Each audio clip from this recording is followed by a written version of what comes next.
Hello students, good morning. कैसे आप सभी? आई होप कि सभी अच्छे होंगे।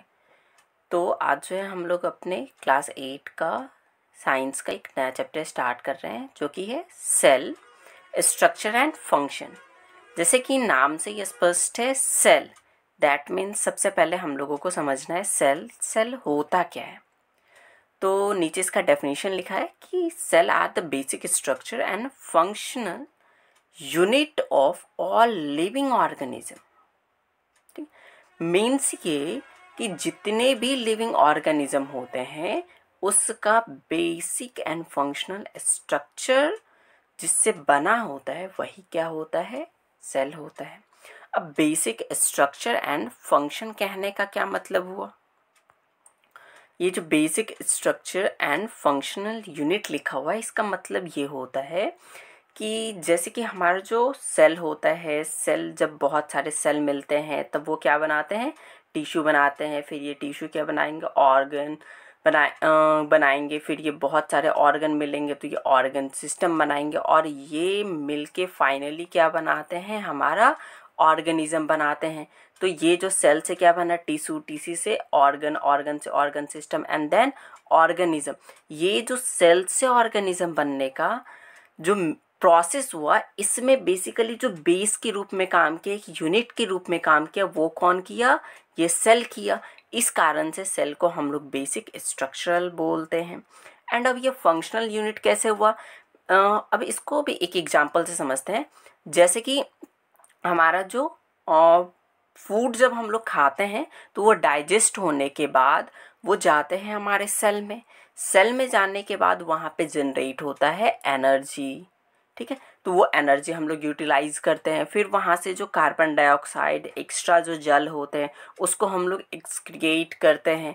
तो हमारे जो लाइफ के जो कुछ कुछ प्रोसेसेस होते हैं वो भी हमारे सेल के द्वारा किया जाता है। इस कारण से, और चूंकि ये सबसे यूनिट हो गया हमारे बॉडी के लिए, इस कारण से इसको हम लोग फंक्शनल यूनिट भी कहते हैं। सो इस कारण से cell are the basic structural and functional unit of all living organism. Understood? अब नेक्स्ट हम लोग देखते हैं कि it is also known as cyto. इसको हम लोग जो बायोलॉजी होता है हमारा, इस बायोलॉजी के लैंग्वेज में हम लोग इसको कहते हैं साइटो। क्या कहते हैं? साइटो। बेसिकली जो हमारा सेल होता है, सेल को हम लोग क्या कहते हैं, साइटो। और अब इसका जाहिर सी बात है कि हम लोग इसका स्टडी करेंगे, तो इसके स्टडी को हम लोग कहते हैं साइटोलॉजी। सेल को हमने क्या कहा, साइटो, और साइटो के बारे में जब हम लोग स्टडी करते हैं तब उस सब्जेक्ट को क्या कहेंगे, साइटोलॉजी। ठीक है, सेल को क्या कहा गया, साइटो, एंड साइटो के बारे में जब स्टडी करते हैं तब उसको क्या कहते हैं, साइटोलॉजी। अब ये सेल जो होते हैं वो इतने छोटे होते हैं, इतने छोटे होते हैं कि इसको हम लोग माइक्रोस्कोप से देख सकते हैं, सिर्फ इसको हम लोग नेकेड आई से देख ही नहीं सकते। ठीक, and it is like a brick, और ये एक ब्रिक के रूप में काम करते हैं। जैसे हमको घर बनाना है तो हम लोग क्या करेंगे, ब्रिक के ऊपर ब्रिक, ब्रिक के ऊपर ब्रिक, ब्रिक के ऊपर ब्रिक, ब्रिक के ऊपर ब्रिक देते जाएंगे। फिर हमारा एक वॉल बनेगा, फिर बहुत सारे वॉल बनेंगे, उस पूरे वॉल को कनेक्ट कर देंगे। कनेक्ट करने के बाद हम लोग एक रूफ बना देंगे। रूफ बनने से हमारा जो होम होता है वो कंप्लीट हो जाता है, बन जाता है। तो बेसिकली जो हमारा जो ये होम बना, वो बना किसके कारण से, इस ब्रिक के कारण से। इस कारण से, इसी तरीके से जो हमारा बॉडी होता है, इसी तरीके से जो हमारा बॉडी होता है, देखिए इसी तरीके से हमारा जो बॉडी होता है वो पहले किससे बनता है, सेल से। सेल से फिर क्या बना, टिश्यू। इस टिश्यू से क्या बना, ऑर्गन। ऑर्गन से ऑर्गन सिस्टम, और फाइनली क्या बनता है, ऑर्गेनिज्म बनता है। तो ये बेसिकली ऑर्गेनिज्म को हम लोग ऐसा समझ सकते हैं कि ऑर्गेनिज्म एक घर हो गया, और इस घर को बनाने के लिए जो मेनली यूज हुआ है एक यूनिट के रूप में, वो क्या हुआ है, सेल हुआ है। और इस सेल को हम लोग ब्रिक मान लेते हैं। इस कारण से कहा जाता है it is like a brick. Clear? अब हम लोग आगे बढ़ते हैं, नेक्स्ट स्लाइड पे चलते हैं। एक सेकेंड, इसको क्लियर कर ले। चलिए देखते हैं नेक्स्ट स्लाइड। थोड़ा सा जूम कर लेते हैं। अब देखिए यहाँ पे जो है सेल का पिक्चर दिखाया गया, बेसिकली मैंने यहाँ पे पिक्चर लिया है। ये कुछ इस तरीके से हमारा जो ह्यूमन बॉडी होता है उसमें ये सेल दिखते हैं, ठीक है। ये बहुत नंबर्स में होते हैं और जैसे जैसे हम लोग स्टडी करते जाएंगे फर्दर तो हम और भी अच्छे से सेल के बारे में जानते जाएंगे। अब थोड़ा सा इसके डिस्कवरी के बारे में देख लेते हैं। जो सेल था उस सेल को डिस्कवर किया था रॉबर्ट हुक ने 1665 में। सेल का डिस्कवरी किसने किया था? रॉबर्ट हुक ने 1665 में। उन्होंने खुद जो माइक्रोस्कोप बनाते, चूंकि अब ये सेल होते हैं बहुत छोटे तो इसको हम लोग नेकेड आइट से तो देख नहीं सकते। इसको देखने के लिए हम लोगों को मैग्नीफाइंग ग्लास चाहिए और वही मैग्नीफाइंग ग्लास जो होता है वो माइक्रोस्कोप में लगा होता है। और ये माइक्रोस्कोप सबसे पहले इस रॉबर्ट हुक ने ही बनाया था। इस कारण से रॉबर्ट हुक ने ही 1665 में सबसे पहले जो है सेल को डिस्कवर किया था, ठीक है। लेकिन उनके द्वारा जो सेल डिस्कवर किया गया था वो कैसा था? वो डेड सेल था। सेल तो उन्होंने डिस्कवर कर दिया बट उनके द्वारा जो सेल डिस्कवर किया गया था वो डेड सेल था। अब किसी ने तो लिविंग सेल का भी डिस्कवरी किया होगा। तो लिविंग सेल का जो डिस्कवरी किया तो वो किया था डच साइंटिस्ट एंटोनी वॉन लीवेनहोइक इन 1674 में डच साइंटिस्ट एंटोनी वॉन लीवेनहोइक ने क्या किया था? लिविंग सेल की डिस्कवरी की थी, ठीक है।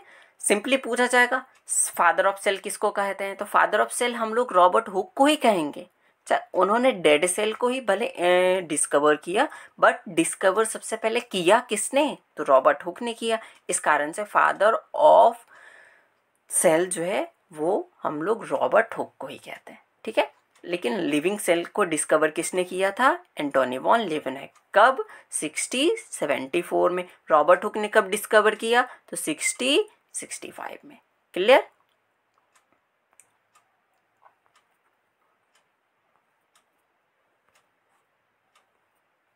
चलिए अब हम लोग चलते हैं नेक्स्ट स्लाइड पे।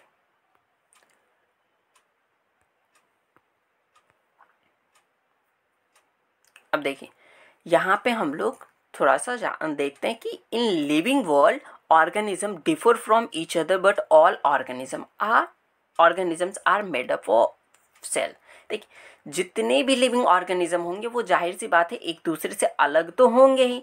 मेन में ही जब हम लोग कंपैरिजन करते हैं तो किसी का शक्ल अलग होता है, देखने में वो अलग होते हैं, ठीक इस तरीके से जो एनिमल होते हैं वो भी डिफरेंट टाइप्स के होते हैं। प्लांट भी डिफरेंट टाइप्स के होते हैं। भले लिविंग ऑर्गेनिज्म डिफरेंट टाइप्स के हों लेकिन वो जो बने होंगे वो किससे बने होंगे? सेल से ही बने होंगे। वो लिविंग ऑर्गेनिज्म बने किससे होंगे? तो ओनली सेल से ही मिलके बने होंगे। चाहे वो किसी भी वैरायटी के हो, किसी भी टाइप के हो, चाहे वो प्लांट हो, एनिमल हो या फिर हम लोग ह्यूमन बीइंग्स हो, हम लोगों में डिफरेंस देखने को मिलता है। लेकिन हमारा जो बॉडी होता है, जितने भी लिविंग ऑर्गेनिज्म होते हैं वो बने किससे होते हैं? सेल से ही बने होते हैं।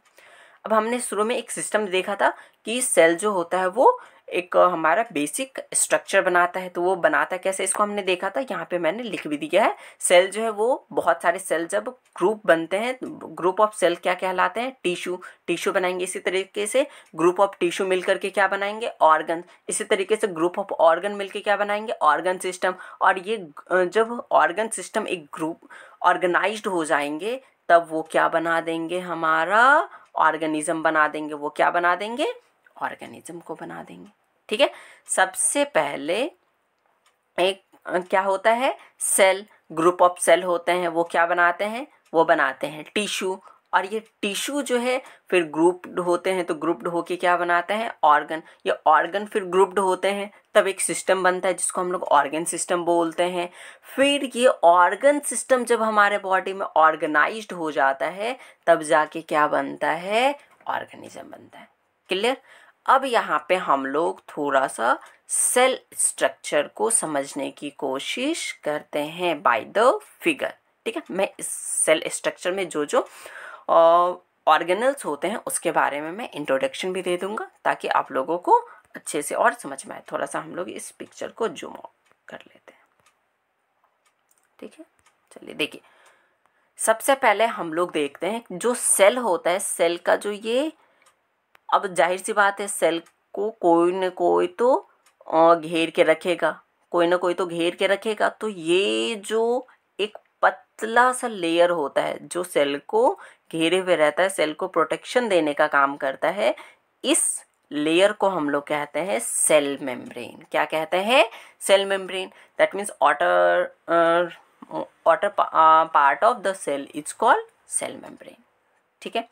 अब ये जो सेल मेम्ब्रेन होते हैं, सेल मेम्ब्रेन में बहुत सारे ऑर्गेनल पाए जाते हैं, जैसे कि गोल्जी अपेरेंस हो गए, सेल मेम्ब्रेन, न्यूक्लियस हो गए, फिर एंडोप्लाज्मिक रेटिकुलम हो गए, लाइसोसोम हो गए, माइट्रोकॉन्ड्रिया हो गए, ठीक है, सेंट्रोसोम हो गए। तो इस तरीके से बहुत सारे ऑर्गेनल हमारे सेल में पाए जाते हैं। अब ये जो ऑर्गेनल है, ये ऑर्गेनल को अलाइव रखने के लिए, एक जगह पे रखने के लिए इसके बीच में पाए जाते हैं लिक्विड, जो कि यहाँ पे येलो येलो कलर का जो दिख रहा है, ये बेसिकली एक लिक्विड होते हैं। क्या होते हैं ये? बेसिकली क्या होते हैं? एक लिक्विड होते हैं, जिसको हम लोग कहते हैं साइटोप्लाज्म। जिसको हम लोग क्या कहते हैं? साइटोप्लाज्म। ये जो लिक्विड होता है, इस लिक्विड को हम लोग क्या कहते हैं?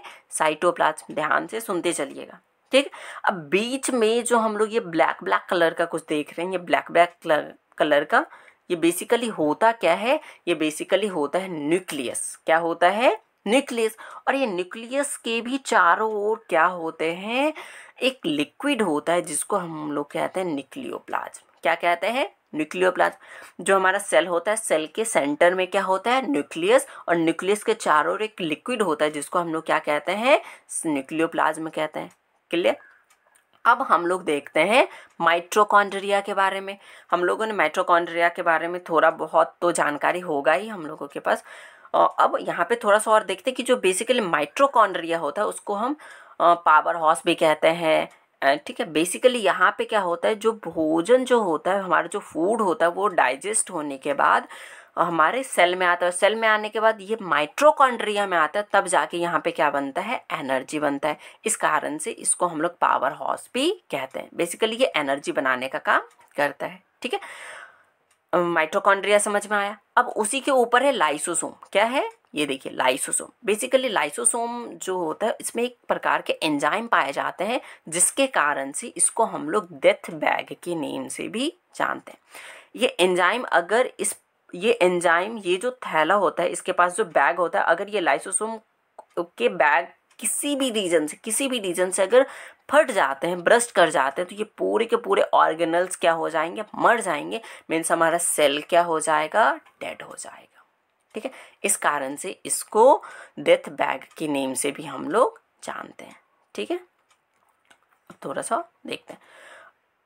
अब देखिए नेक्स्ट हम लोग देखते हैं एंडोप्लाज्मिक रेटिकुलम को बाद में देखेंगे। पहले देखते हैं गोल्जी अपीयरेंस को। बेसिकली जो गोल्जी अपीयरेंस होता है, गोल्जी बॉडी जो होता है, ये है हमारा गोल्जी बॉडी। ये जो गोल्जी बॉडी होता है, बेसिकली एनर्जी को ट्रांसफ़र करने का काम करता है, ट्रैफिक पुलिस का काम करता है। मीन्स जो भी ट्रांसपोर्टेशन का काम होता है, वो कौन करता है? गोल्जी बॉडी करता है। ठीक, क्लियर। अब नेक्स्ट है सेंट्रोल्स, या इसी को हम लोग कहते हैं सेंट्रोसोम भी। इसी को हम लोग क्या कहते हैं? सेंट्रोसोम के नेम से भी इसको हम लोग जानते हैं। ये सेंट्रोसोम बेसिकली क्या करता है?